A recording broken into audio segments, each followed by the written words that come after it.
Israel could be under attack any moment from Iran. U.S. troops in Iraq were injured yesterday. Why have we not heard directly from President Biden this week? We know he met with his team yesterday. Yep. We know today's VP Harris's big day, but he's still the president. Where is he? Well, here's the thing. You have seen the president. He has been very clear about making sure that we continue to try to de-escalate tensions. We just put out two readouts today, a readout yesterday, and our focus right now is to make sure that we continue to try to de-escalate tensions here, and that's what the president has been doing. He's been very focused on that, talking to our partners to make sure that we get that done. I was asked about, from that readout that we just put out, I was asked about the ceasefire deal and what the president, that last line that was pointed out to me. That is something that the president has been focused on, getting that done. I don't have anything beyond what we put out, but we're monitoring the situation closely. We want to make sure that we get to continue to have those de-escalation conversations. You had Secretary Blinken had a number of conversations with partners. The president, as I just said, speaking to King Abdullah, King of Jordan yesterday, and the leaders of Qatar and Egypt this morning. We put out a readout, and so that's what he's doing. That's what he's going to continue to focus on doing, is trying to make sure that we de-escalate tensions. So we expect to see him this week, because I know you guys haven't been putting out the schedule. We've been getting it the night before, so we are in a different time, as I've said many times before, and you will get to see the president, that I can say. Look, it is certainly the president's priority to make sure that we do everything that we can to protect our national security, right? To make sure that we do everything that we can to work with our partners. And de-escalating the tensions in the Middle East is certainly something that we want to make sure that we continue to do. I do want to mention, you mentioned Hezbollah attacks on Israel last night. I do want to add that while we do not believe the response has started yet, we remain concerned by the increase in violence, including the firing drones by Hezbollah into Israel, and we're going to continue to have those conversations to continue to try to de-escalate the situation that we're in. Foreign policy arena, you touched on this, but what more can you tell us about that suspected rocket attack in the airbase in Iraq that injured 7 personnel? So, there's been a lot of things happening, unfortunately. So I will say this: the United States condemns the attack on the al-Assad base yesterday.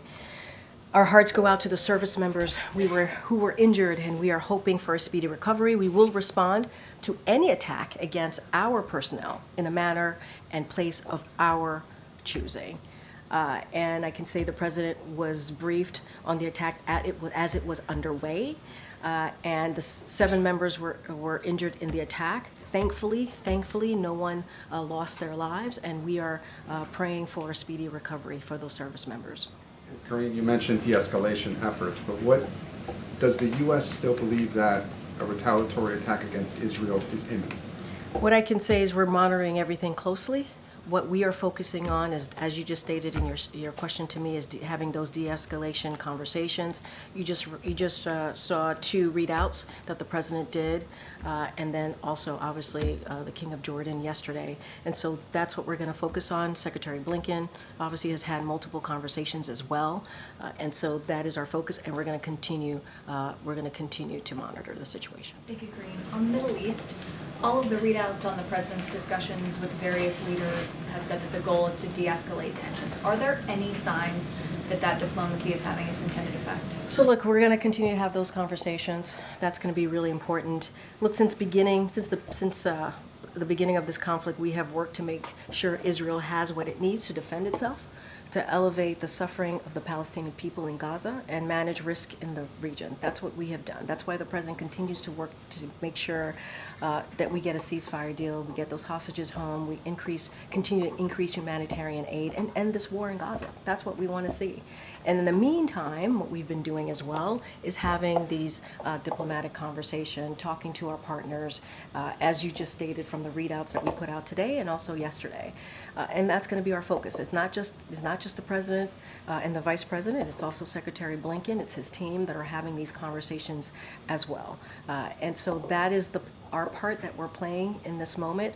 We're going to continue to monitor the situation very, very closely. But these diplomatic conversations, these de-escalation, trying to de-escalate tensions is important as well. The calls with the King of Jordan, the Lebanese government, the Qataris, the Egyptians, the G7, what do you see as the result of those conversations? I mean, look, we have seen under this president what happens when you have diplomacy, when you talk to your partners and allies. This is a president that has been able to get things done, whether it's lowering tensions or whether it's actually getting things done on behalf of our national security, making sure the American people are kept safe, or what needs to happen in a region, right? And in this particular instance, de-escalating tension in a particular region, which is the Middle East.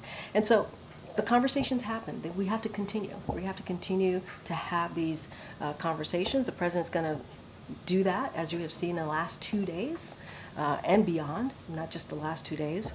And so that is our focus here today. Yeah, Danny. Thanks, Green. You mentioned the importance of diplomacy. Have there been any direct contacts with Tehran itself to say, as President Biden would say, don't, or to tell them? So we send messages to Iran when it's in our interest. And not certainly going to comment from here on the messages or our channels. That's not what I'm going to do from here. What I will say is that we've been clear that we will defend Israel, but we do not want this conflict to escalate or spread. We've been very consistent about that from here. We do not want it to spread further into the region. We've convened the same messages to our counterparts in the region, as I've just stated, and asked them to encourage Iran to refrain from escalating tensions. And so these de-escalation conversations are going to continue. That's what we want to see. We're going to continue to have conversations on how to get the ceasefire deal done, to get hostages home to their families, to get that humanitarian aid, continue to get that humanitarian aid into Gaza. And that's what we want to see. We want to see the war in Gaza end, and obviously we want to see a de-escalation in tensions as well in the region. Go ahead. Thanks, Corinne. Just wanted to see, so on the ceasefire, what is President Biden's current timeline? It's now, almost middle of August. Does he think he can get this done by the end of his term, or what is the timeline he is tracking? It's critical. It's a priority to get this done, and we want to get it done as soon as possible. That's what we've been working on. His team has been working on this 24/7. It is critical. It is important to get the ceasefire done, to bring hostages home, to get that humanitarian aid in to Gaza, continuing to increase that humanitarian aid. He wants to see the ceasefire deal done. And does he think it will be done before the election? I don't have a timeline for you. This is not about politics here. This is not about the election. This is about the right thing to do. When it comes to the situation in the Middle East, what signs is the administration seeing that Iran is preparing to attack Israel? So look, we're going to continue to monitor the situation. I hope you saw the statement from the Department of Defense this past Friday on what they're doing with their force posture adjustments, preparing, making sure that we are giving Israel that increased support that they need. In the meantime, we're going to continue to have these conversations. We're going to continue to try to do everything that we can to de-escalate the tensions, hence the readouts that we put out today and also yesterday. That's going to be our focus.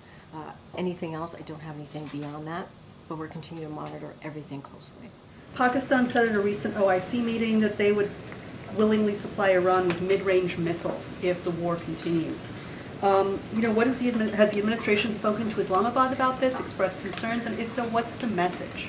I mean, I think we've been very clear with our message, right? I've said, somebody asked me, how do we communicate with Iran? Obviously, we have our partners out there that does the communications. We have ways to do that. Obviously, I'm not going to lay that out. Other ways to do that, I'm not going to lay that out from here. But I think we've been very clear. We've been very clear in our support for Israel and making sure they have what they need to defend themselves. And I don't think that you can look at this administration and not know what the message has been and what we have been very clear about. And so when we send messages to Iran, it is within our interest, and I'll just leave it there. Okay, then quickly on Bangladesh, concerning events in Dhaka, has the White House reached out to parties in Dhaka, and what would you like to see happen next? So we're monitoring the situation in Bangladesh very closely. We have long called for respective democratic rights in Bangladesh, and we urge that the interim government formation be democratic and inclusive. We commend the army for the restraint they have showed. We encourage all parties to refrain from further violence and restore peace as quickly as possible. We express our deep concern and sadness about the reports of casualties and injuries over the weekend and past weeks, and we share our deepest condolences with those who lost loved ones and those who are suffering. It will be vital for the new government to carefully and credibly investigate all attacks and provide accountability and justice for victims.